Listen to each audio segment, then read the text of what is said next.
Hello আপা, ঢাকা বিশ্ববিদ্যালয়ের সব পোলাপাইন ছাত্র শিবির ডাকসু নির্বাচন দখল করে লাইল।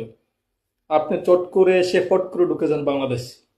আপনার থাকা অবস্থায় 15-16 বছর কোনো ডাকসু নির্বাচন হয়েছে? কোনো সুষ্ঠু কোনো নির্বাচন হয় নাই, আমরা এমনি ফাঁস, দাঁড়াইলো ফাঁস, না দাঁড়াইলো ফাঁস। এবার কি কামটা করছে দেখছেন, পুলিশ প্রশাসন আমাদের কথা হনেই না। আপনি মুদির লগে কিছু কোন আর বুঝলাম না। আর একটা বিষয়, এই বছরটা খালি সরকার পালায়।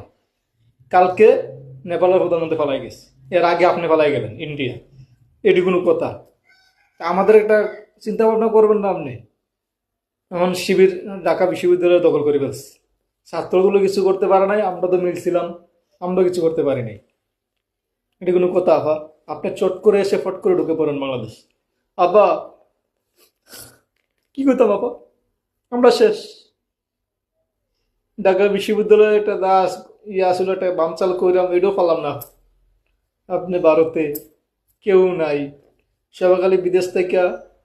আমাদেরকে ছাত্রলীগের সাদ্দাম বিদেশ থেকে বসে ডাকসু নির্বাচন নিয়ে কথা কয়, আপনি আবার ভারতে। এতদিন কেউ পালায় না, এখন সব 14 গোষ্ঠী হয়ে গেছে গা। ছাত্রলীগের সাদ্দামও নাই এখন দেশে। আপা আপনি একটা কিছু করেন আপা।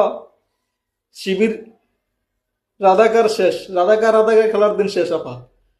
ঢাকা বিশ্ববিদ্যালয় শিবির দখল করে ফেলছে।